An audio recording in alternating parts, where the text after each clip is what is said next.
ਵਾਹਿਗੁਰੂ ਜੀ ਕਾ ਖਾਲਸਾ ਵਾਹਿਗੁਰੂ ਜੀ ਕੀ ਫਤਿਹ। ਗੁਰੂ ਪਿਆਰੀ ਗੁਰੂ ਸਵਾਰੀ ਸਨਮਾਨਯੋਗ ਸਾਧ ਸੰਗਤ ਜੀਓ, ਅੱਜ ਦਾਸ ਧੰਨ ਸ੍ਰੀ ਜਪਜੀ ਸਾਹਿਬ ਜੀ ਦੀ ਚੱਲ ਰਹੀ ਲੜੀਵਾਰ ਪ੍ਰਸੰਗ ਕਥਾ ਦੇ ਤਹਿਤ ਪਹਿਲੀ ਪੌੜੀ ਦੀ ਜੋ ਪੰਕਤੀ ਹੈ ਕਿ ਸੋਚੇ ਸੋਚ ਨਾ ਹੋਵੀ ਜੇ ਸੋਚੀ ਲੱਖ ਵਾਰ, ਇਸ ਦੇ ਉੱਤੇ ਆਪਣੀ ਤਿਲ ਮਾਤਰ ਵਿਚਾਰ ਆਪ ਸਾਰੀਆਂ ਸੰਗਤਾਂ ਦੇ ਨਾਲ ਸਾਂਝਾ ਕਰਦਾ ਹੈਗਾ। ਜਿਵੇਂ ਕਿ ਆਪ ਸਾਰੀਆਂ ਸੰਗਤਾਂ ਜਾਣਦੀਆਂ ਕਿ ਧੰਨ ਸ੍ਰੀ ਜਪਜੀ ਸਾਹਿਬ ਦੀ ਬਾਣੀ ਧੰਨ ਧੰਨ ਸਾਹਿਬ ਸ੍ਰੀ ਗੁਰੂ ਗ੍ਰੰਥ ਸਾਹਿਬ ਮਹਾਰਾਜ ਦੀ ਸਮੁੱਚੀ ਬਾਣੀ ਦਾ ਭਾਵ ਹੈ। ਇਸੇ ਕਰਕੇ ਸ੍ਰੀ ਜਪਜੀ ਸਾਹਿਬ ਬਾਣੀ ਦਾ ਇੱਕ ਵੀ ਜਿਹੜਾ ਅੱਖਰ ਵਾਹਨਾ ਇਹ ਕਈਆਂ ਭਾਵਾਂ ਵੱਲ ਸੰਕੇਤ ਕਰਦਾ ਹੈਗਾ। ਇਸ ਕਰਕੇ ਹਰੇਕ ਪੰਕਤੀਆਂ ਦੇ ਵੱਖੋ ਵੱਖਰੇ ਅਨੇਕ ਤਰ੍ਹਾਂ ਦੇ ਅਰਥ ਵਿਦਵਾਨਾਂ ਨੇ ਵੀ ਕੀਤੇ ਆ ਅਤੇ ਮਹਾਂਪੁਰਖਾਂ ਨੇ ਵੀ ਕੀਤੇ ਆ। ਇਸ ਤਰ੍ਹਾਂ ਹੋਰ ਅਨੇਕਾਂ ਜਿਹੜੇ ਨਵੇਂ ਅਰਥ ਆ ਉਹ ਵੀ ਸਮੇਂ ਦੇ ਵਿੱਚ ਹੁੰਦੇ ਰਹਿਣਗੇ। ਪਰ ਆਓ ਅੱਜ ਆਪਾਂ ਜਿਹੜੀ ਤਿਲ ਮਾਤਰ ਵਿਚਾਰ ਦੇ ਤਹਿਤ ਇਹ ਦੇਖਦੇ ਹਾਂ ਕਿ ਇੱਥੇ ਜਿਹੜਾ ਲਫ਼ਜ਼ ਹੈ ਕਿ ਸੋਚੇ, ਜਿਹਨੂੰ ਬਾਣੀ ਕਹਿੰਦੀ ਹੈ ਕਿ ਸੋਚ ਨਾ ਹੋਵੀ, ਇਹ ਸੋਚੇ ਅੱਖਰ ਹੈ ਕੀ ਹੈ, ਇਹਦੇ ਵਿੱਚ ਕੀ ਭਾਵ ਛੁਪਿਆ ਹੈਗਾ। ਆਓ ਸਭ ਤੋਂ ਪਹਿਲਾਂ ਆਪਾਂ ਦੇਖਦੇ ਹਾਂ ਕਿ ਇੱਥੇ ਸੋਚੇ ਦਾ ਜੋ ਪਹਿਲਾ ਭਾਵ ਇਹ ਹੈ ਕਿ ਸੁਚਮਤਾ। ਭਾਵ ਕੀ ਹੈ ਕਿ ਸੁਚਮਤਾ ਜਿਹੜੀ ਹੈ ਨਾ, ਬਾਣੀ ਕਹਿੰਦੀ ਹੈ ਕਿ ਸੋਚੇ ਸੋਚ ਨਾ ਹੋਵੀ ਜੇ ਸੋਚੀ ਲੱਖ ਵਾਰ। ਭਾਵੇਂ ਕੋਈ ਕਹਿੰਦੇ ਲੱਖਾਂ ਵੀ ਯਤਨ ਕਰੇ ਹੈ ਨਾ, ਇਹ ਜਿਹੜੀ ਸੁਚਮਤਾ ਹੈਗੀ ਆ, ਇਹ ਜੋ ਅੰਦਰਲੀ ਬਾਹਰਲੀ ਹੈਗੀ ਆ, ਇਹਨੂੰ ਕੋਈ ਬਦਲਾ ਨਹੀਂ ਸਕਦਾ। ਕਾਰਨ ਕੀ ਹੈ, ਜਿਤਨਾ ਕੋਈ ਮਰਜ਼ੀ ਯਤਨ ਕਰੇ। ਇਸ ਕਰਕੇ ਗੁਰੂ ਨਾਨਕ ਸਾਹਿਬ ਮਹਾਰਾਜ ਦੀ ਜਿਹੜੀ ਜਪਜੀ ਸਾਹਿਬ ਦੀ ਪਹਿਲੀ ਪੌੜੀ ਦੀ ਪਹਿਲੀ ਪੰਕਤੀ ਹੈ ਨਾ, ਉਹ ਸੋਚ 'ਤੇ ਆ, ਸੁਚਮਤਾ 'ਤੇ ਆ। ਅਸਲ ਦੇ ਵਿੱਚ ਕੀ ਹੁੰਦਾ ਹੈਗਾ ਕਿ ਸਾਡਾ ਜਿਹੜਾ ਧਿਆਨ ਹੁੰਦਾ ਬਾਹਰਮੁਖੀ ਹੈ, ਅਤੇ ਬਾਹਰਮੁਖੀ ਧਿਆਨ ਦੇ ਵਿੱਚ ਸੁਚਮਤਾ ਨਾਂ ਦਾ ਜਿਹੜਾ ਹੈ ਨਾ ਇੱਕ ਵੀ ਕਿਣਕਾ ਨਹੀਂ ਹੁੰਦਾ ਹੈਗਾ। ਕਿਉਂਕਿ ਜਿਹੜੀ ਚੀਜ਼ ਪਹਿਲਾਂ ਹੀ ਜਿਹੜੀ ਹੈ ਸੁਚਮਤਾ ਤੋਂ ਉਲਟ, ਭਾਵ ਕੀ ਹੈ ਝੂਠ ਦੇ ਵਿੱਚੋਂ ਪੈਦਾ ਹੋਈ ਹੋਵੇ, ਉਹ ਸੁਚਮ ਕਿਵੇਂ ਹੋ ਸਕਦੀ ਹੈ? ਕਿਉਂਕਿ ਇਹ ਜਿਹੜੀ ਮਾਤਾ ਅਤੇ ਪਿਤਾ ਦੀ ਬਿੰਦ ਤੋਂ ਜੀਵ ਪੈਦਾ ਹੋਇਆ ਹੈ, ਅਤੇ ਗੁਰਬਾਣੀ ਦੱਸਦੀ ਹੈ ਕਿ ਪਹਿਲਾਂ ਤਾਂ ਜਿਹੜੀ ਹੈ ਨਾ ਮਾਤਾ ਹੈ ਇਹ ਹੀ ਝੂਠੀ ਹੁੰਦੀ ਆ, ਦੂਸਰਾ ਪਿਤਾ ਹੁੰਦਾ ਹੈ, ਅਤੇ ਇਹਨਾਂ ਦੇ ਸੁਮੇਲ ਤੋਂ ਜੋ ਗਾਂ ਪਰਿਵਾਰ ਬਣਦਾ ਹੈਗਾ ਇਹ ਵੀ ਸਾਰੇ ਦਾ ਸਾਰਾ ਝੂਠਾ ਹੁੰਦਾ ਹੈਗਾ। ਅਤੇ ਇੱਥੇ ਤੱਕ ਜਗਤ ਦੇ ਅੰਦਰ ਜਿੰਨੇ ਵੀ ਜੀਵ ਜੰਮਦੇ ਮਰਦੇ ਆ, ਸਾਰਿਆਂ ਦੇ ਵਿੱਚ ਝੂਠ ਪਾਈ ਜਾਂਦੀ ਆ। ਅਤੇ ਇਹ ਜਿਹੜੀ ਧਰਤੀ ਹੈ ਇਹਦੀ ਕੋਈ ਵੀ ਜਗ੍ਹਾ ਇਹ ਸੁਚਮ ਨਹੀਂ ਮੰਨੀ ਜਾਂਦੀ ਹੈਗੀ। ਜੀਵ ਦੇ ਜਿੰਨੇ ਵੀ ਜਿਹੜੇ ਇੰਦਰੇ ਹੈਗੇ ਆ, ਚਾਹੇ ਉਹ ਕੰਨ ਵਾ, ਚਾਹੇ ਉਹ ਰਸਨਾ ਹੈਗੀ ਆ, ਚਾਹੇ ਉਹ ਨੇਤਰ ਹੈ, ਇਹ ਜੋ ਇੰਦਰੀਆਂ ਹੈਗੀਆਂ ਇਹ ਸਾਰੀਆਂ ਝੂਠੀਆਂ ਹੈ। ਕਿਉਂਕਿ ਸਾਰੀਆਂ ਚੀਜ਼ਾਂ ਜਿਹੜੀ ਹੈ ਨਾ ਤ੍ਰਿਸ਼ਨਾ ਦੀ ਅਗਨੀ ਦੇ ਵਿੱਚ ਸੜੀਆਂ ਹੁੰਦੀਆਂ। ਇੱਥੋਂ ਤੱਕ ਜਦੋਂ ਇਨਸਾਨ ਜਿਹੜਾ ਹੈਗਾ ਕਿਸੇ ਕਰਮਕਾਂਡ ਦੇ ਅੰਦਰ ਕਿਸੇ ਸੁਚਮਤਾ ਨੂੰ ਸ਼ੋਅ ਕਰਦਾ ਹੈ, ਅਤੇ ਉਹ ਜਦ ਵੀ ਕੋਈ ਭੋਜਨ ਖਾਂਦਾ ਹੈ ਉਹਨੂੰ ਇਹ ਵੀ ਪਤਾ ਹੈ ਕਿ ਗੁਰਬਾਣੀ ਦੇ ਕਥਨ ਅਨੁਸਾਰ ਇਹ ਜਿਹੜੀ ਅੱਗ ਹੈ ਇਹ ਵੀ ਝੂਠੀ ਹੈ, ਪਾਣੀ ਵੀ ਝੂਠਾ ਹੈਗਾ, ਅਤੇ ਜਿਹੜੀ ਪਕਾਉਣ ਵਾਲੀ ਭੋਜਨ ਰੂਹ ਹੈਗੀ ਆ ਉਹ ਵੀ ਝੂਠੀ ਹੈਗੀ ਆ। ਅਤੇ ਇਸ ਕਰਕੇ ਇਹ ਜਿਹੜੀ ਕੜਛੀ ਇਸ ਖਾਣੇ ਵਿੱਚ ਵਰਤਾਈ ਜਾਂਦੀ ਆ ਇਹ ਵੀ ਝੂਠੀ ਹੈ, ਅਤੇ ਬਾਕੀ ਜਿਹੜਾ ਸੁਚਮਤਾ ਦੇ ਨਾਲ ਚੁੱਲ੍ਹਾ ਪੋਚਾ ਲਿਪਿਆ ਜਾਂਦਾ ਹੈਗਾ ਉਹਦਾ ਗੋਬਰ ਵੀ ਝੂਠਾ ਹੈ, ਅਤੇ ਜਿਸ ਕਰਕੇ ਚੌਂਕਾ ਵੀ ਝੂਠਾ ਹੈ। ਭਾਵ ਸੁਚਮ ਨਾਂ ਦੀ ਜਿਹੜੀ ਹੈ ਨਾ ਕੋਈ ਚੀਜ਼ ਨਹੀਂ ਹੈ। ਇਸੇ ਕਰਕੇ ਗੁਰਬਾਣੀ ਦੇ ਵਿੱਚ ਇਹ ਸੁਭਾਵਿਕ ਤੌਰ 'ਤੇ ਜਿਹੜਾ ਹੈਗਾ ਜੀਵ ਨੂੰ ਦੱਸਿਆ ਗਿਆ ਹੈ ਕਿ ਦਇਆ ਕੁਸੈਣ ਕਵਿਦ ਡੂਮਣੀ ਪਰ ਨਿੰਦਾ ਕਟ ਚੂੜੀ, ਮੁੱਠੀ ਕ੍ਰੋਧ ਚੰਡਾਲ ਕਾਰੀ ਕੱਢੇ ਕਿਆ ਥੀਏ ਜਾਂ ਚਾਰੇ ਬੈਠੀਆਂ ਨਾਲ। ਭਾਵ ਕੀ ਹੈ ਕਿ ਜਿਹੜੀ ਚੀਜ਼ ਅੰਦਰ ਧੁਰ ਅੰਦਰ ਜਮ੍ਹਾਂ ਹੋਈ ਹੈ, ਜਿਵੇਂ ਦਇਆ ਹੈ ਉਹ ਕਸੈਣ ਬਣੀ ਹੈ, ਦਇਆ ਕਸੈਣ ਕਵਿਦ ਡੂਮਣੀ, ਅਤੇ ਜਿਹੜੀ ਬੁਰੀ ਮੱਤ ਹੈਗੀ ਹੈ ਡੂਮ ਬਣ ਜਾਂਦੀ ਹੈ, ਅਤੇ ਜਿਹੜੀ ਪਰਾਈ ਨਿੰਦਾ ਹੈ ਇਹ ਚੂੜੀ ਦਾ ਰੂਪ ਧਾਰਨ ਕਰ ਜਾਂਦੀ ਹੈ, ਅਤੇ ਜਿਹੜਾ ਕ੍ਰੋਧ ਹੈ ਇਹ ਚੰਡਾਲ ਦਾ ਰੂਪ ਧਾਰਨ ਕਰ ਜਾਂਦਾ ਹੈਗਾ। ਕਹਿੰਦੇ ਬਾਹਰ ਦੀਆਂ ਕਾਰਾਂ ਕੱਢੀਆਂ ਜਿਹੜੀਆਂ ਉਹ ਕੀ ਕੰਮ ਕਰਨਗੀਆਂ ਕਿ ਜੇ ਸਾਰੀਆਂ ਇਹ ਚੀਜ਼ਾਂ ਝੂਠੀਆਂ ਹੈਗੀਆਂ। ਇਸ ਕਰਕੇ ਸੁਚਮਤਾ ਜਿਹੜੀ ਹੈ ਨਾ ਪਹਿਲਾਂ ਤਾਂ ਹੈ ਕਿ ਇਸ ਸੰਸਾਰ ਦੇ ਅੰਦਰ ਕਿਸੇ ਚੀਜ਼ ਵਿੱਚ ਵੀ ਨਹੀਂ ਹੁੰਦੀ। ਦੂਸਰਾ ਆਪਾਂ ਦੇਖਦੇ ਹਾਂ ਕਿ ਜਦੋਂ ਇਨਸਾਨ ਧਰਮ ਦੇ ਕੋਈ ਵੀ ਚੀਜ਼ ਕਰਮਕਾਂਡ ਨੂੰ ਸੁਚਮਤਾ ਵਾਸਤੇ ਅਪਣਾਉਂਦਾ ਹੈਗਾ, ਅਤੇ ਬਾਣੀ ਨੇ ਤਾਂ ਫੈਸਲਾ ਹੀ ਕਰ ਦਿੱਤਾ ਹੈ ਕਿ ਮਨ ਮੈਲੇ ਸਭ ਕੁਛ ਮੈਲਾ, ਕਿ ਜਿਹਦਾ ਮਨ ਹੀ ਮੈਲਾ ਹੈਗਾ ਉਹਦਾ ਤਾਂ ਸਭ ਕੁਛ ਹੀ ਮੈਲਾ ਹੋ ਜਾਂਦਾ। ਅਤੇ ਤਨ ਧੋਤੇ ਮਨ ਅੱਛਾ ਨਾ ਹੋਏ। ਕਹਿੰਦੇ ਸਰੀਰ ਦਾ ਜਿਵੇਂ ਮਰਜ਼ੀ ਧੋਣ ਕਰੀ ਜਾਵੇ, ਪਰ ਸਰੀਰ ਦੇ ਧੋਣ ਦੇ ਨਾਲ ਮਨ ਜਿਹੜਾ ਹੈ ਨਾ ਕਦੀ ਅੱਛਾ ਨਹੀਂ ਹੁੰਦਾ। ਕਿਉਂਕਿ ਆਪਾਂ ਬਾਹਰ ਦੇ ਜਿਹੜੇ ਦਿਖਾਵੇ ਹੈ ਨਾ ਉਹ ਕੇਵਲ ਅਤੇ ਕੇਵਲ ਜਿਹੜੀ ਹੈ ਤਨ ਦੀ ਮੈਲ ਤਾਂ ਲਾ ਸਕਦੇ ਆ, ਪਰ ਅੰਦਰਲੀ ਮੈਲ ਨਹੀਂ ਲਾ ਸਕਦੇ। ਜਿਵੇਂ ਗੁਰਬਾਣੀ ਦਾ ਫਰਮਾਨ ਕਿ ਨਹਾਵਣ ਚੱਲੇ ਤੀਰਥੀ, ਮਨ ਖੋਟੇ ਤਨ ਚੋਰ, ਇੱਕ ਭਉ ਲੱਤੀ ਨਹਾਤਿਆਂ, ਦੋਏ ਪੈ ਚੜੀਏ ਸਹੋਰ। ਕਹਿੰਦੇ ਵੀ ਤੀਰਥਾਂ 'ਤੇ ਨਹਾਉਣ ਵਾਲਿਆਂ ਦੀ ਸਰੀਰ ਰੂਪੀ ਮੈਲ ਤਾਂ ਲੈ ਜਾਂਦੀ ਆ, ਪਰ ਜਿਹੜੀ ਦੂਜੀ ਹਉਮੈ ਦੀ ਮੈਲ ਆ ਕਿ ਮੈਂ ਤੀਰਥ 'ਤੇ ਜਾ ਕੇ ਇਸ਼ਨਾਨ ਕਰਿਆ ਆ, ਇਹ ਹੋਂ ਰੂਪੀ ਮੈਲ ਸਮਾਂ ਕੇ ਉੱਪਰ ਚੜ੍ਹ ਜਾਂਦੀ ਆ। ਅਤੇ ਇਹਦਾ ਪ੍ਰਮਾਣ ਦਿੱਤਾ ਕਹਿੰਦੇ ਕਿਸ ਤਰ੍ਹਾਂ ਹੁੰਦੀ ਆ।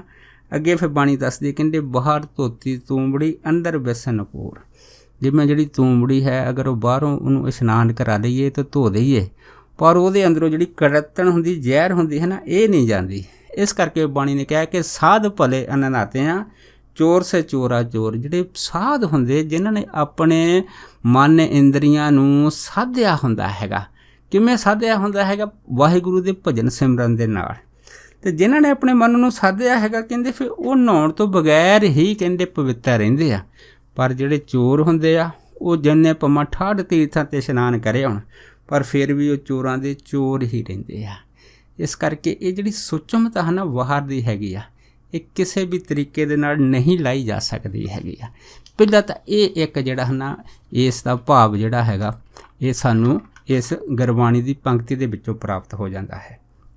ਦੂਸਰਾ ਇਹਦਾ ਭਾਵ ਕੀ ਹੈ ਕਿ ਜਿਹੜਾ ਅਸੀਂ ਮੂਲ ਮੰਤਰ ਉੱਪਰ ਜੋ ਦਿੱਤਾ ਗਿਆ ਹੈ, ਇੱਕ ਓਅੰਕਾਰ ਤੋਂ ਲੈ ਕੇ ਨਾਨਕ ਹੋਸੀ ਵੀ ਸੱਚ ਤੱਕ, ਇਹਦੇ ਵਿੱਚ ਜੋ ਵਾਹਿਗੁਰੂ ਦੇ ਸਾਨੂੰ ਲੱਛਣ ਦਰਸਾਏ ਆ, ਇਸ ਬਾਰੇ ਹੈ ਨਾ ਜੀਵ ਜਿਹੜਾ ਹੈ ਉਹ ਸੋਚਦਾ ਹੈ ਕਿ ਜਿਸ ਵਾਹਿਗੁਰੂ ਦੇ ਵਿੱਚ ਇੰਨੇ ਮਹਾਨ ਗੁਣ ਹੈਗੇ ਆ, ਉਹ ਵਾਹਿਗੁਰੂ ਕਿਹੋ ਜਿਹਾ ਹੋਵੇਗਾ। ਉਹਦੇ ਬਾਰੇ ਕਹਿੰਦੇ ਅਗਰ ਜੀਵ ਕੋਈ ਸੋਚਣਾ ਵੀ ਚਾਹੇ ਹੈ ਨਾ, ਤੇ ਕਹਿੰਦੇ ਫਿਰ ਸੋਚ ਨਹੀਂ ਸਕਦਾ। ਕਿਉਂ? ਬਾਣੀ ਨੇ ਕਿਹਾ ਕਿ ਸੋਚੇ ਸੋਚ ਨਾ ਹੋਵੀ, ਜੇ ਸੋਚੀ ਲੱਖ ਵਾਰ। ਭਾਵੇਂ ਕੋਈ ਕਿੰਨਾ ਵੀ ਯਤਨ ਕਰੇ ਹੈ ਨਾ, ਕਹਿੰਦੇ ਉਹ ਸੋਚ ਨਹੀਂ ਸਕਦਾ ਵਾਹਿਗੁਰੂ ਦੇ ਪ੍ਰਤੀ। ਕਿਉਂ? ਕਿਉਂਕਿ ਵਾਹਿਗੁਰੂ ਜੀ ਜਿਹੜੇ ਹੈ ਨਾ ਇਹ ਕਿਸੇ ਵੀ ਰੂਪ ਦੇ ਵਿੱਚ ਰੰਗ ਰੇਖ ਰੂਪ ਭੇਖ ਇਹਨਾਂ ਸਾਰੀਆਂ ਚੀਜ਼ਾਂ ਤੋਂ ਨਿਆਰੀ ਆ ਉਹ ਸ਼ਕਤੀ। ਜਦ ਵਾਹਿਗੁਰੂ ਜਿਹੜੇ ਹੈ ਜਿਨ੍ਹਾਂ ਦਾ ਰੂਪ ਨਾ ਰੇਖ ਨਾ ਰੰਗ ਕੁਛ ਤ੍ਰੈ ਗੁਣ ਤੇ ਪ੍ਰਭ ਭਿੰਨ, ਅਤੇ ਕਹਿੰਦੇ ਫਿਰ ਜਿਹੜਾ ਤਿੰਨਾਂ ਗੁਣਾਂ ਤੋਂ ਭਿੰਨ ਵਾ ਅਤੇ ਪਰ ਜਿਹਦਾ ਰੂਪ ਰੰਗ ਰੇਖ ਨਹੀਂ ਹੈਗਾ, ਫਿਰ ਉਹਦੇ ਬਾਰੇ ਕੀ ਸੋਚ ਸਕਦੇ ਹਾਂ? ਹਾਂ, ਕਹਿੰਦੇ ਉਹਦੇ ਬਾਰੇ ਬੁੱਝਿਆ ਜਾ ਸਕਦਾ ਕਿਵੇਂ? ਤਿਸੇ ਬਜਾਏ ਨਾਨਕਾ ਜਿਸ ਹੋਵੇ ਸੂ ਪ੍ਰਸੰਨ। ਕਹਿੰਦੇ ਜਿਹਦੇ ਤੇ ਉੱਤੇ ਕਾਲ ਸ਼ਕਤੀ ਆਪ ਟੁੱਟੇ ਹਨ, ਕਹਿੰਦੇ ਉਹਨੂੰ ਆਪਣੀ ਸਮਝ ਦਾ ਕਰਾ ਸਕਦੀ ਆ ਕਿ ਭਾਈ ਮੈਂ ਇਸ ਤਰ੍ਹਾਂ ਦੀ ਹੈਗੀ ਹਾਂ। ਜਿਵੇਂ ਮਹਾਂਪੁਰਖਾਂ ਦੇ ਬਚਨ ਆ ਕਿ ਵਾਹਿਗੁਰੂ ਦੀ ਜਦ ਅਸਲੀ ਸੋਝੀ ਪੈਂਦੀ ਆ ਅਤੇ ਕਹਿੰਦੇ ਮਨ ਵਿੱਚ ਇਹ ਪ੍ਰਤੀਤੀ ਬਣਦੀ ਹੈ ਕਿ ਵਾਹਿਗੁਰੂ ਚਾਹੇ ਰੂਪ ਰੰਗ ਰੇਖ ਤੋਂ ਨਿਆਰਾ ਨਹੀਂ ਹੈਗਾ, ਪਰ ਫਿਰ ਵੀ ਹੈ ਨਾ ਵਾਹਿਗੁਰੂ ਦਾ ਜਿਹੜਾ ਇੱਕ ਆਪਣੀ ਹੋਂਦ ਹੈ। ਉਹ ਕਹਿੰਦੇ ਹੋਂਦ ਕੀ ਹੈ? ਉਹ ਹੈ ਉਹਦੀ ਆਪੇ ਆਪ ਦੀ ਹੋਂਦ। ਕਿਉਂ? ਸਰਗੁਣ ਨਿਰਗੁਣ ਨਿਰੰਕਾਰ ਸੁਨ ਸਮਾਧੀ ਆਪ, ਆਪਣ ਕੀਆ ਨਾਨਕਾ ਆਪੇ ਹੀ ਫਿਰ ਜਾਪ। ਇੱਥੇ ਉਹਦੀ ਜਿਹੜੀ ਹੋਂਦ ਹੈ ਨਾ ਉਹ ਆਪਣੇ ਆਪ ਦੀ ਆ। ਹੁਣ ਜਿਹੜੀ ਆਪਣੇ ਆਪ ਦੀ ਹੋਂਦ ਹੈ ਨਾ ਇਹ ਬੜੀ ਅਚਰਜ ਹੈਗੀ ਆ, ਕਿਉਂਕਿ ਵਾਹਿਗੁਰੂ ਜੀ ਕੋਈ ਕੰਮ ਨਹੀਂ ਕਰਦੇ ਪਰ ਪੂਰੇ ਸੰਸਾਰ ਨੂੰ ਚਲਾਉਂਦੇ ਆ। ਉਹਨਾਂ ਦੇ ਇੱਕੋ ਇਸ਼ਾਰੇ ਉੱਤੇ ਸਾਰੇ ਕੰਮ ਹੋ ਜਾਂਦੇ ਆ। ਇਸ ਕਰਕੇ ਵਾਹਿਗੁਰੂ ਅਲੱਖ ਹੈ, ਉਹਨੂੰ ਲੱਖਿਆ ਨਹੀਂ ਜਾ ਸਕਦਾ। ਕਿਉਂ? ਨਾ ਤਾਂ ਵਾਹਿਗੁਰੂ ਸਾਡੀਆਂ ਇੰਦਰੀਆਂ ਦਾ ਵਿਸ਼ਾ ਹੈਗਾ, ਨਾ ਅਸੀਂ ਉਹਨੂੰ ਅੱਖਾਂ ਨਾਲ ਦੇਖ ਸਕਦੇ ਹਾਂ, ਨਾ ਅਸੀਂ ਵਾਹਿਗੁਰੂ ਜੀ ਨੂੰ ਕੰਨਾਂ ਨਾਲ ਸੁਣ ਸਕਦੇ ਹਾਂ, ਨਾ ਅਸੀਂ ਵਾਹਿਗੁਰੂ ਨੂੰ ਦੀ ਅੰਦਰ ਪ੍ਰਤੀਤੀ ਕਰ ਸਕਦੇ ਹਾਂ, ਨਾ ਅਸੀਂ ਵਾਹਿਗੁਰੂ ਨੂੰ ਕਿਸੇ ਵੀ ਹਿਸਾਬ ਦੇ ਨਾਲ, ਕਿਸੇ ਵੀ ਚਮੜੀ ਦੀ ਛੋਹ ਦੇ ਨਾਲ ਅਸੀਂ ਵਾਹਿਗੁਰੂ ਨੂੰ ਅਨੁਭਵ ਨਹੀਂ ਕਰ ਸਕਦੇ। ਕਿਉਂ? ਇੰਦਰੀਆਂ ਤੋਂ ਬਾਹਰ ਹੈ। ਵਾਹਿਗੁਰੂ ਜਿਹੜੀ ਹੈਗਾ ਸਾਡੀ ਸੋਚ ਤੋਂ ਪਰੇ ਹੈ। ਜਿਹੜੀ ਸਾਡੀ ਸੋਚ ਤੋਂ ਪਰੇ ਕਾਲ ਸ਼ਕਤੀ ਆ, ਜਿਹਨੇ ਸਾਡੇ ਵਰਗੇ ਜਿਹੜੇ ਅਣਗਿਣਤ ਇਨਸਾਨਾਂ ਨੂੰ ਦਿਮਾਗ ਦੇ ਕੇ ਐਡਾ ਵੱਡਾ ਗਿਆਨ ਰੋਸ਼ਨੀ ਦਿੱਤੀ ਆ, ਉਹ ਵਾਹਿਗੁਰੂ ਨੇ ਦੀ ਇੱਕ ਬਖਸ਼ੀ ਹੋਈ ਤਿਲ ਮਾਤਰ ਜਿਹੜਾ ਗਿਆਨ ਹੈਗਾ ਇਹਨਾਂ ਸਾਰੇ ਕਰੋੜਾਂ ਬ੍ਰਹਮੰਡਾਂ ਦੇ ਇਨਸਾਨਾਂ ਦੇ ਵਿੱਚ ਵੰਡ ਦਿੱਤਾ ਹੈਗਾ।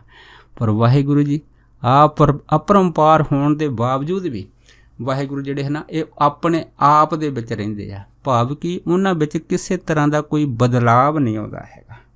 ਇਹਦਾ ਜਿਹੜਾ ਹੈ ਨਾ ਇਨਸਾਨ ਜਿਹੜਾ ਹੈਗਾ ਕੀ ਅੰਦਾਜ਼ਾ ਲਾ ਸਕਦਾ? ਕਹਿੰਦੇ ਸੋਚੇ ਸੋਚ ਨਾ ਹੋਵੀ। ਕਹਿੰਦੇ ਉਹਨੂੰ ਸੋਚਿਆ ਨਹੀਂ ਜਾ ਸਕਦਾ ਚਾਹੇ ਕੋਈ ਕਿੰਨਾ ਵੀ ਯਤਨ ਕਰੇ। ਪਰ ਗੁਰਬਾਣੀ ਨੇ ਸਾਨੂੰ ਇਹ ਵੀ ਦੱਸਿਆ ਹੈ ਕਿ ਪੁਰਾਤਨ ਸਮੇਂ ਦੇ ਵਿੱਚ ਹੈ ਨਾ ਜਿਹੜੇ ਸਿੱਧ ਸੀਗੇ, ਜਿਨ੍ਹਾਂ ਨੇ ਸਮਾਧੀਆਂ ਲਾ ਕੇ ਵਾਹਿਗੁਰੂ ਦਾ ਕੋਈ ਨਾ ਕੋਈ ਜਿਹੜਾ ਹੈਗਾ ਉਹਦਾ ਰੂਪ ਰੰਗ ਰੇਖ ਨੂੰ ਪਛਾਣਨ ਦੀ ਕੋਸ਼ਿਸ਼ ਕੀਤੀ, ਕਹਿੰਦੇ ਉਹ ਵੀ ਹਾਰ ਗਏ। ਅਤੇ ਇੱਥੋਂ ਤੱਕ ਕਹਿੰਦੇ ਨਾਰਦ, ਬਿਆਸ, ਕਹਿੰਦੇ ਪਰਸਰਾਮ ਅਤੇ ਧਰੂ ਵਰਗੇ ਜਿਹੜੇ ਵੱਡੇ ਉਹਨਾਂ ਟਾਈਮਾਂ ਦੇ ਮਹਾਤਮਾ ਸੀਗੇ, ਉਹਨਾਂ ਨੂੰ ਵੀ ਵਾਹਿਗੁਰੂ ਦੇ ਸਰੂਪ ਦੀ ਕਹਿੰਦੇ ਕੋਈ ਸਮਝ ਨਹੀਂ ਆਈ। ਅਤੇ ਕਈ ਕਹਿੰਦੇ ਜਿਹੜੇ ਬੜੇ ਹਠੀਏ ਸੀ, ਜਿਨ੍ਹਾਂ ਨੇ ਵੇਦਾਂ ਪੁਰਾਣਾ ਸ਼ਾਸਤਰਾਂ ਦੇ ਜਿਹੜੇ ਸੀਗੇ ਬੜੇ ਹੱਠ ਦੇ ਨਾਲ ਪਾਠ ਕੀਤੇ ਸੀਗੇ, ਇਹਨਾਂ ਨੂੰ ਪੜ੍ਹਿਆ ਸੀਗਾ, ਪੜ੍ਹ ਕੇ ਕਥਨ ਕਰਕੇ ਵਿਚਾਰਿਆ ਸੀ, ਕਹਿੰਦੇ ਉਹਨਾਂ ਨੂੰ ਵੀ ਹੈ ਨਾ ਵਾਹਿਗੁਰੂ ਦੇ ਕਿਸੇ ਸਰੂਪ ਦੀ ਸਮਝ ਨਹੀਂ ਪਈ। ਅਤੇ ਇੱਥੋਂ ਤੱਕ ਕਹਿੰਦੇ ਵੀ ਜਿੰਨੇ ਦਾਨਵ, ਦੇਵਤੇ ਅਤੇ ਪਿਸ਼ਾਚ ਅਤੇ ਪ੍ਰੇਤ, ਕਹਿੰਦੇ ਇਹ ਵੀ ਸਾਰੇ ਵਾਹਿਗੁਰੂ ਦੇ ਮੂਹਰੇ ਹਾਰ ਗਏ। ਤਾਂ ਪਰ ਕਹਿੰਦੇ ਸਾਰੇ ਜਿਹੜੇ ਹਨ ਇੱਕ ਸਿੱਟੇ 'ਤੇ ਪਹੁੰਚੇ ਆ।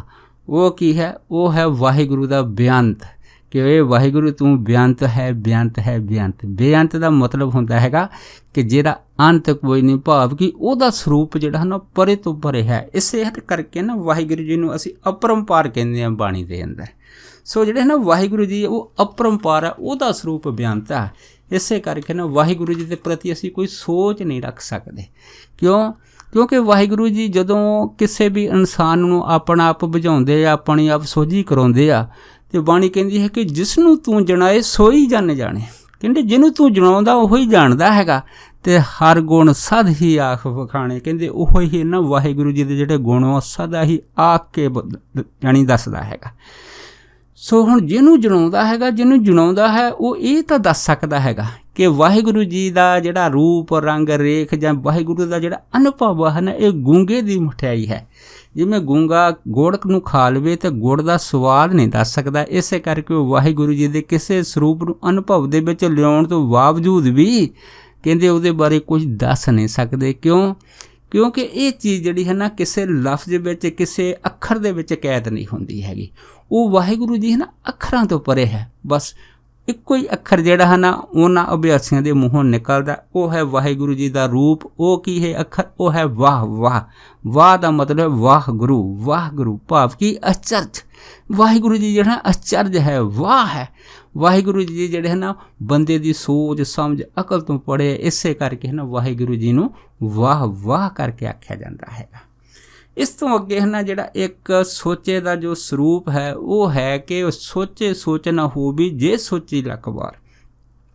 ਭਾਵ ਕੀ ਹੈ ਕਿ ਇਨਸਾਨ ਜਿਹੜਾ ਹੈ ਨਾ ਅਗਰ ਉਹ ਆਪਣੇ ਬਾਰੇ ਕੁਝ ਸੋਚਣਾ ਚਾਹੇ ਕਿ ਮੈਂ ਕਿੱਥੋਂ ਆਇਆ ਅਤੇ ਮੈਂ ਕਿੱਥੇ ਜਾਣਾ ਅਤੇ ਮੇਰੇ ਤੋਂ ਬਾਅਦ ਸੰਸਾਰ ਜਿਹੜਾ ਹੈਗਾ ਉਹ ਕਿਵੇਂ ਰਹੇਗਾ ਜਾਂ ਮੇਰੇ ਤੋਂ ਪਹਿਲਾਂ ਕਿਵੇਂ ਸੀ, ਇਹ ਜੋ ਵੀ ਅਸੀਂ ਜਿਹੜੀ ਸੋਚ ਵਾ ਜਾਂ ਕੁਛ ਨਾ ਕੁਛ ਜੋ ਸਾਡੇ ਮਨ ਦੇ ਚੇਨ ਦੇ ਅੰਦਰ ਚੱਲਦਾ ਰਹਿੰਦਾ ਹੈਗਾ, ਕਹਿੰਦੇ ਇਹ ਸੋਚਿਆ ਨਹੀਂ ਜਾ ਸਕਦਾ।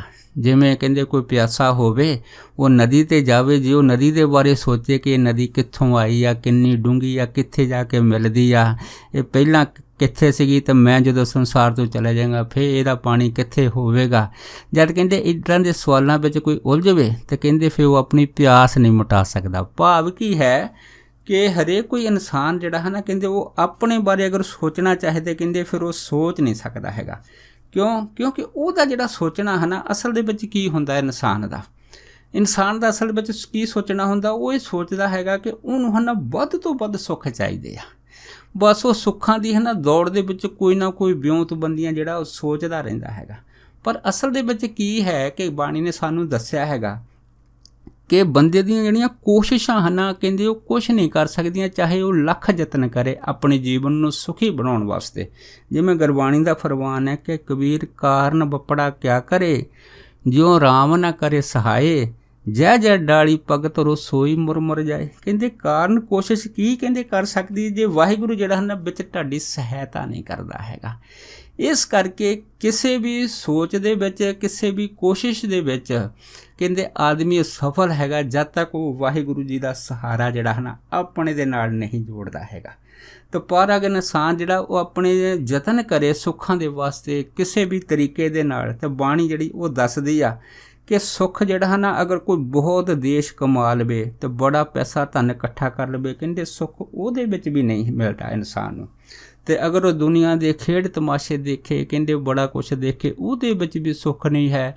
ਚਾਹੇ ਉਹ ਜਿਹੜੇ 36 ਪ੍ਰਕਾਰ ਦੇ ਭੋਜਨਾਂ ਦੇ ਜਿਹੜੇ ਹਨ ਭੋਗ ਵਿਲਾਸ ਕਰਦਾ ਰਹੇ, ਸੁੱਖ ਉਹਦੇ ਵਿੱਚ ਵੀ ਨਹੀਂ ਹੈ। ਚਾਹੇ ਉਹ ਇੰਦਰੀਆਂ ਦੇ ਲੱਖਾਂ ਤਰ੍ਹਾਂ ਦੇ ਜਿਹੜੇ ਹਨ ਭੋਗ ਕਰ ਕਰਕੇ ਕਹਿੰਦੇ ਆਪਣੇ ਆਪ ਨੂੰ ਤ੍ਰਿਪਤ ਕਰਨਾ ਚਾਹੇ, ਕਹਿੰਦੇ ਤ੍ਰਿਪਤ ਨਹੀਂ ਹੋ ਸਕਦਾ। ਕਿਉਂਕਿ ਸੁੱਖ ਜਿਹੜਾ ਹੈ ਨਾ ਇਨਸਾਨ ਨੂੰ ਇਹਦੇ ਕੋਸ਼ਿਸ਼ਾਂ ਦੇ ਵਿੱਚ ਨਹੀਂ ਹੈਗਾ। ਅਸਲ 'ਚ ਸੁੱਖ ਹੈ ਕਿੱਥੇ ਆ ਫਿਰ? ਇਸ ਕਰਕੇ ਸਾਨੂੰ ਗੁਰਬਾਣੀ ਨੇ ਇਹ ਦੱਸਿਆ ਹੈਗਾ ਕਿ ਸੁੱਖ ਇਨਸਾਨ ਦੀ ਕੋਸ਼ਿਸ਼ 'ਚ ਨਹੀਂ ਹੈ। ਇਹ ਸੁੱਖ ਜਿਹੜਾ ਹੈ ਨਾ ਇਹ ਵਾਹਿਗੁਰੂ ਦੀ ਕਿਰਪਾ ਦ੍ਰਿਸ਼ਟੀ ਦੇ ਵਿੱਚ ਹੈ। ਇਸੇ ਕਰਕੇ ਬਾਣੀ ਨੇ ਸਾਨੂੰ ਦੱਸਿਆ ਹੈ ਕਿ ਜੋ ਸੁੱਖ ਕੋ ਚਾਹੇ ਸਦਾ ਸ਼ਰਨ ਰਾਮ ਕੀ ਲੈ, ਕਹਿੰਦੇ ਜਿਹੜੇ ਸੁੱਖ ਨੂੰ ਸਦਾ ਚਾਹੁੰਦੇ ਹਨ ਉਹ ਵਾਹਿਗੁਰੂ ਦੀ ਸ਼ਰਨ ਦੇ ਵਿੱਚ ਜਾਣ। ਤਾਂ ਅਸਲ ਦੇ ਵਿੱਚ ਸ਼ਰਨ ਦੇ ਵਿੱਚ ਨਾ ਸਦੀਵੀ ਸੁੱਖ ਹੈ, ਸਦੀਵੀ ਖਿੜਾ, ਸਦੀਵੀ ਆਨੰਦ ਹੈ। ਹੁਣ ਸ਼ਰਨ ਕੀ ਹੈ? ਆਪਣੇ ਆਪ ਨੂੰ ਵਾਹਿਗੁਰੂ ਜੀ ਦੇ ਪ੍ਰਤੀ ਸਮਰਪਿਤ ਕਰ ਦੇਣਾ, ਆਪਣੇ ਆਪ ਨੂੰ ਵਾਹਿਗੁਰੂ ਜੀ ਦੇ ਨਾਲ ਜੋੜ ਦੇਣਾ, ਆਪਣੀ ਜਿਹੜੀ ਅਕਲ ਵਾ, ਆਪਣੀ ਮੈਂ ਸਦਾ ਵਾਸਤੇ ਛੱਡ ਦੇਣੀ ਆ। ਅਤੇ ਵਾਹਿਗੁਰੂ ਜੀ ਦਾ ਜੋ ਗੁਰਬਾਣੀ ਦਾ ਗਿਆਨ ਹੈਗਾ, ਉਸ ਗਿਆਨ ਨੂੰ ਆਪਣਾ ਪਿਤਾਮਾ ਮੰਨ ਕੇ, ਆਪਣਾ ਇਸ਼ਟ ਜਾਣ ਕੇ, ਵਾਹਿਗੁਰੂ ਦਾ ਰੂਪ ਜਾਣ ਕੇ ਉਸ ਗਿਆਨ ਨੂੰ ਆਪਣੇ ਜੀਵਨ ਦੇ ਵਿੱਚ ਕਮਾਉਣਾ। ਜਦੋਂ ਅਸੀਂ ਉਸ ਗਿਆਨ ਨੂੰ ਆਪਣੇ ਜੀਵਨ ਦੇ ਵਿੱਚ ਕਮਾਵਾਂਗੇ ਤਾਂ ਫਿਰ ਸਮਾਂ ਪਾ ਕੇ ਸਾਡੇ ਅੰਦਰ ਫਿਰ ਵਾਹਿਗੁਰੂ ਸੁੱਖਾਂ ਦੇ ਖਜ਼ਾਨੇ ਖੋਲ੍ਹਦਾ ਹੈਗਾ। ਅਤੇ ਇਹ ਖਜ਼ਾਨੇ ਇੰਨੇ ਭਾਰੇ ਆ, ਜਿਹਨੂੰ ਵਾਹਿਗੁਰੂ ਜੀ ਨੇ ਸਾਨੂੰ ਆਖਿਆ ਹੈ ਕਿ ਲੱਖ ਖੁਸ਼ੀਆਂ ਪਾਤਸ਼ਾਹੀਆਂ ਜੇ ਸਤਿਗੁਰ ਨਦਰ ਕਰੇ। ਕਹਿੰਦੇ ਜੇ ਵਾਹਿਗੁਰੂ ਜਿਹੜੇ ਨਦਰ ਕਰੇ ਹੈ ਨਾ, ਕਹਿੰਦੇ ਉਸ ਦੀ ਨਜ਼ਰ ਦੇ ਵਿੱਚ ਕਹਿੰਦੇ ਫਿਰ ਜਿਹੜੇ ਹਨ ਲੱਖਾਂ ਹੀ ਖੁਸ਼ੀਆਂ ਅਤੇ ਲੱਖਾਂ ਹੀ ਪਾਤਸ਼ਾਹੀਆਂ ਸਾਨੂੰ ਪ੍ਰਾਪਤ ਹੋ ਸਕਦੀਆਂ ਹੈਗੀਆਂ। ਪਰ ਅਗਰ ਅਸੀਂ ਪੈਸੇ ਦੇ ਵਿੱਚ, ਦੌਲਤ ਦੇ ਵਿੱਚ ਸੁੱਖ ਲੱਭਦੇ ਹਾਂ ਤਾਂ ਬਾਣੀ ਸਾਨੂੰ ਦੱਸਦੀ ਹੈ ਕਿ ਵੱਡੇ ਵੱਡੇ ਜੋ ਦੀਸਣ ਲੋਕ ਤਿੰਨ ਕੋ ਵਿਆਪੇ ਚਿੰਤਾ ਰੋਗ, ਕਹਿੰਦੇ ਉਹਨਾਂ ਨੂੰ ਵੀ ਜਿਹੜੇ ਹਨ ਚਿੰਤਾ ਦੇ ਰੋਗ ਸਤਾਉਂਦੇ ਰਹਿੰਦੇ ਹੈਗੇ ਆ। ਇਸ ਕਰਕੇ ਸੁੱਖ ਜਿਹੜਾ ਹੈ ਨਾ ਅਸਲ ਦੇ ਵਿੱਚ ਕਿੱਥੇ ਹੈ? ਉਹ ਵਾਹਿਗੁਰੂ ਦੀ ਸ਼ਰਨ ਵਿੱਚ ਹੈ। ਅਤੇ ਸ਼ਰਨ ਦਾ ਭਾਵ ਹੀ ਹੈ ਕਿ ਆਪਣੀ ਮੈਂ ਨੂੰ, ਆਪਣੀ ਹੋਂਦ ਨੂੰ ਮਿਟਾ ਕੇ ਵਾਹਿਗੁਰੂ ਜੀ ਦੇ ਪ੍ਰਤੀ ਪੂਰਨ ਸਮਰਪਿਤ ਹੋ ਜਾਣਾ ਹੈਗਾ। ਇਹ ਜਿਹੜਾ ਸੁੱਖ ਹੈ ਨਾ, ਫਿਰ ਕਹਿੰਦੇ ਅਸਲ ਦੇ ਵਿੱਚ ਇਹ ਸੁੱਖ ਹੈ। ਸੁੱਖ ਜਿਹੜਾ ਹੈ ਨਾ ਕਿਸੇ ਸੋਚ ਜਾਂ ਕਿਸੇ ਵੀ ਕੋਸ਼ਿਸ਼ ਦਾ ਨਤੀਜਾ ਨਹੀਂ ਹੁੰਦਾ। ਇਸੇ ਕਰਕੇ ਬਾਣੀ ਨੇ ਆਖਿਆ ਕਿ ਸੋਚੇ ਸੋਚ ਨਾ ਹੋਵੀ ਜੇ ਸੋਚੀ ਲੱਖ ਵਾਰ। ਇਸ ਤਰ੍ਹਾਂ ਆਪਾਂ ਕਈ ਵਾਰੀ ਦੇਖਦੇ ਹਾਂ ਕਿ ਇਨਸਾਨ ਦੇ ਅੰਦਰ ਨਾ ਜਿਹੜਾ ਕਰਮ ਕਾਂਡ ਦਾ ਜੋ ਇਹਦੇ ਅੰਦਰ ਸੋਚ ਚੱਲਦੀ ਹੈ ਕਿ ਸ਼ਾਇਦ ਮੈਂ ਆਹ ਕਰਮ ਕਰਕੇ, ਕਿਸੇ ਧਰਮ ਦਾ ਕਰਮ ਕਾਂਡ ਕਰਕੇ ਥੋੜ੍ਹੇ ਜਿਹੇ ਯਤਨ ਦੇ ਨਾਲ ਕਹਿੰਦੇ ਫਿਰ ਮੈਂ ਜਿਹੜਾ ਹੈ ਨਾ ਆਪਣੇ ਆਪ ਨੂੰ ਸੁਖੀ ਬਣਾ ਸਕਾਂ। ਕਹਿੰਦੇ ਇਹਦੇ ਨਾਲ ਵੀ ਇਨਸਾਨ ਜਿਹੜਾ ਹੈ ਨਾ ਆਪਣੇ ਆਪ ਨੂੰ ਸੁਖੀ ਨਹੀਂ ਬਣਾ ਸਕਦਾ। ਇਸੇ ਕਰਕੇ ਗੁਰਬਾਣੀ ਦੇ ਅੰਦਰ ਸਾਨੂੰ ਇਸ ਚੀਜ਼ ਦੀ ਸਮਝ ਹੈ ਕਿ ਅਗਰ ਅਸੀਂ ਆਪਣੀ ਜਿਹੜੀ ਹੈ ਸੁਚਮਤਾ ਜਾਂ ਪਵਿੱਤਰਤਾ ਜਾਂ ਵਾਹਿਗੁਰੂ ਦੇ ਪ੍ਰਤੀ ਸੋਚ ਜਾਂ ਆਪਣੇ ਸੁੱਖਾਂ ਦੇ ਪ੍ਰਤੀ ਸੋਚ ਜਾਂ ਜੋ ਵੀ ਕੁਛ ਹੈ ਨਾ ਵਾਹਿਗੁਰੂ ਜੀ ਦੇ ਪ੍ਰਤੀ ਸਾਡੀ ਸੋਚ ਹੈਗੀ ਆ, ਕਹਿੰਦੇ ਉਹ ਤਦ ਤੱਕ ਸੋਚ ਜਿਹੜੀ ਹੈਗੀ ਆ ਉਹ ਉਸ ਲੈਵਲ 'ਤੇ ਉੱਤੇ ਨਹੀਂ ਪਹੁੰਚਦੀ ਜਿਸ ਲੈਵਲ 'ਤੇ ਵਾਹਿਗੁਰੂ ਜੀ ਜਿਹੜੇ ਹਨ ਸਾਨੂੰ ਗਿਆਨ ਕਰਾਉਂਦੇ ਆ। ਭਾਵ ਕੀ ਹੈ ਕਿ ਕਿਵੇਂ ਗੁਰਬਾਣੀ ਦਾ ਫਰਮਾਨ ਕਿ ਜੇ 100 ਚੰਦਾ ਉਗਵੇ ਸੂਰਜ ਚੜ੍ਹੇ ਹਜ਼ਾਰ, ਇੱਥੇ ਚਾਨਣ ਹੁੰਦਿਆਂ ਗੁਰਬਿਨ ਘੋਰ ਅੰਧਾਰ। ਚਾਹੇ ਅਸੀਂ ਆਪਣੀਆਂ ਕੋਸ਼ਿਸ਼ਾਂ ਦੇ ਨਾਲ ਸੈਂਕੜੇ ਜਿਹੜੇ ਹੈਗੇ ਆ ਇਹ ਚੰਦਰਮਾ ਅਸਮਾਨ ਦੇ ਉੱਤੇ ਚਾੜ੍ਹ ਦਈਏ, ਸੈਂਕੜੇ ਜਿਹੜੇ ਸੂਰਜ ਚਾੜ੍ਹ ਦਈਏ, ਭਾਵੇਂ ਇੰਨਾ ਵਿਗਿਆਨ ਤਰੱਕੀ ਵੀ ਕਰ ਜਾਵੇ, ਪਰ ਗੁਰੂ ਤੋਂ ਬਿਨਾਂ ਨਾ ਘੋਰ ਅੰਧਾਰ ਹੈ। ਭਾਵ ਕੀ ਹੈ? ਵਾਹਿਗੁਰੂ ਦੀ ਜਿਹੜੀ ਹੈ ਨਾ ਸਮਝ ਹੈਗੀ ਆ ਉਹ ਕਿਸੇ ਸੋਚ ਨਾ, ਕਿਸੇ ਕੋਸ਼ਿਸ਼ ਨਾ, ਕਿਸੇ ਜਿਹੜੀ ਹੈ ਨਾ ਤਰੱਕੀ ਦੇ ਨਾਲ ਨਹੀਂ ਹੈਗੀ। ਅਸਲ ਦੇ ਵਿੱਚ ਵਾਹਿਗੁਰੂ ਜਿਹੜਾ ਹੈ ਨਾ ਉਹ ਸ਼ਕਤੀ ਪ੍ਰੇਮ ਦੇ ਵੱਸ ਹੁੰਦੀ ਹੈਗੀ ਆ। ਇਸ ਕਰਕੇ ਮਹਾਰਾਜ ਨੇ ਕਿਹਾ ਹੈ ਕਿ ਜਿਨ ਪ੍ਰੇਮ ਕੀਓ ਤਿੰਨ ਹੀ ਪ੍ਰਭ ਪਾਇਓ। ਜਿਨ੍ਹਾਂ ਨੇ ਪ੍ਰੇਮ ਕੀਤਾ ਉਹਨਾਂ ਨੇ ਵਾਹਿਗੁਰੂ ਨੂੰ ਪਾ ਲਿਆ। ਅਤੇ ਪ੍ਰੇਮ ਦੀ ਨਿਸ਼ਾਨੀ ਇਹੋ ਹੀ ਹੁੰਦੀ ਹੈ ਕਿ ਪ੍ਰੇਮ ਦੇ ਅੰਦਰ ਕਦੀ ਸੋਚ ਨਹੀਂ ਹੁੰਦੀ।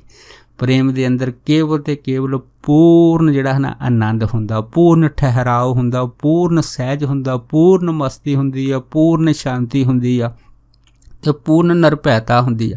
ਭਾਵ ਕੀ ਆ ਕਿ ਪ੍ਰੇਮ ਦੇ ਅੰਦਰ ਨਾ ਪੂਰਨ ਸੁੰਨ ਸਮਾਧੀ ਦੀ ਹਾਲਤ ਹੁੰਦੀ ਆ। ਇਹ ਜਿਹੜੀ ਪੂਰਨ ਸੁੰਨ ਸਮਾਧੀ ਹੈ ਨਾ ਇਹ ਮਹਾਨੰਦ ਦਾ ਜੋ ਇੱਕ ਸਾਗਰ ਹੈ ਨਾ ਉਹਦੇ ਵਿੱਚ ਇੱਕ ਜੋ ਚੁੱਭੀ ਮਾਰੀ ਹੈ ਇਸ ਜੀਵ ਆਤਮਾ ਨੇ, ਉਸ ਮਹਾਸਾਗਰ ਦੇ ਇੱਕ ਅਨੁਭਵ ਜਿਹੜਾ ਹੈ ਨਾ ਉਹ ਅੰਦਰ ਰਹਿੰਦਾ ਹੈ। ਭਾਵ ਕੀ ਹੈ ਕਿ ਇੱਥੇ ਹੈ ਨਾ ਪੂਰਨ ਚੇਤਨਾ ਜਿਹੜੀ ਹੈ ਨਾ ਕਾਇਮ ਰਹਿੰਦੀ ਹੈ। ਜਿਵੇਂ ਵਾਹਿਗੁਰੂ ਜੀ ਜਿਹੜੀ ਉਹ ਸ਼ਕਤੀ ਹੈ ਉਹ ਸਤ ਚਿਤ ਆਨੰਦ ਹੈ।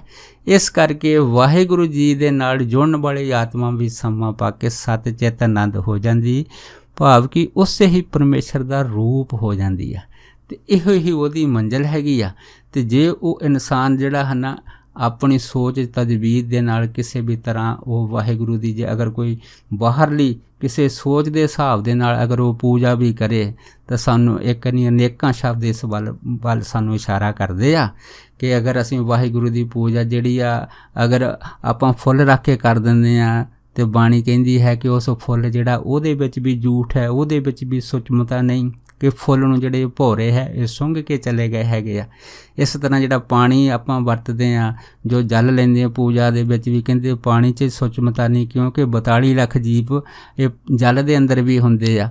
ਭਾਵ ਕੀ ਆ, ਜਿੰਨੇ ਵੀ ਇਨਸਾਨ ਜਿਹੜੇ ਹਨ ਇਹ ਬਾਹਰ ਦੇ ਓੜ ਪੋੜ ਜੋ ਵਾਹਿਗੁਰੂ ਦੀ ਬਣਾਈ ਹੋਈ ਇਹ ਸਾਰੀ ਮਾਇਆ ਹੈਗੀ ਇਹਦੇ ਵਿੱਚੋਂ ਵੀ ਕਰਦਾ ਰਹੇ ਅਤੇ ਉਹਨੂੰ ਕਦੀ ਸੁਚਮਤਾ ਹਾਸਲ ਨਹੀਂ ਹੋ ਸਕਦੀ।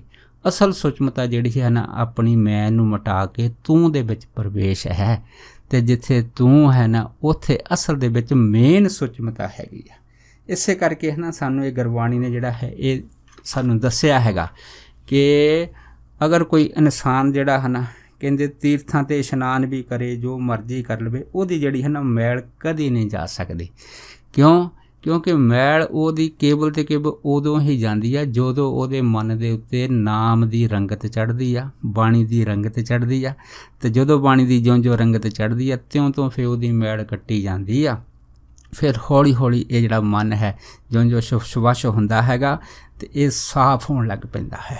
ਇਹ ਫਿਰ ਸਾਫ਼ ਹੋਇਆ ਮਨ ਜਿਹੜਾ ਹੈ ਨਾ ਇਹ ਇੰਨਾ ਪਵਿੱਤਰ ਹੋ ਜਾਂਦਾ ਹੈਗਾ ਕਿ ਇਹਦਾ ਜਿਹੜਾ ਹੈ ਨਾ ਜੋ ਕੀਮਤ ਹੈ ਇਹ ਇਸ ਤਰ੍ਹਾਂ ਦੀ ਹੋ ਜਾਂਦੀ ਜਿਵੇਂ ਹੀਰਾ ਹੋਵੇ, ਅਤੇ ਹੀਰਾ ਚਾਹੇ ਫਿਰ ਭਾਵੇਂ ਮੈਲੇ ਕੱਪੜੇ ਵਿੱਚ ਵੀ ਲਪੇਟਿਆ ਹੋਵੇ ਉਹਦੀ ਕੀਮਤ ਨਹੀਂ ਘਟਦੀ। ਇਸੇ ਕਰਕੇ ਇਹ ਜਿਹੜੇ ਇਨਸਾਨ ਹੈਗੇ ਆ ਚਾਹੇ ਇਹ ਮਹਿਲ ਮਾੜੀਆਂ 'ਚ ਰਹਿਣ, ਚਾਹੇ ਇਸ ਤਰ੍ਹਾਂ ਹੀ ਘੁੰਮਦੇ ਰਹਿਣ ਆਪਣੀ ਮਸਤੀ ਦੇ ਅੰਦਰ, ਇਹ ਫਿਰ ਅਨਮੁੱਲੇ ਰਤਨ ਹੋ ਜਾਂਦੇ। ਅਸਲ ਦੇ ਵਿੱਚ ਇਹ ਸੁਚਮਤਾ ਜਿਹੜੀ ਹੈ ਨਾ ਇਹ ਅੰਦਰ ਇਹਨਾਂ ਇਨਸਾਨਾਂ ਦੇ ਵਿੱਚ ਹੁੰਦੀ ਆ।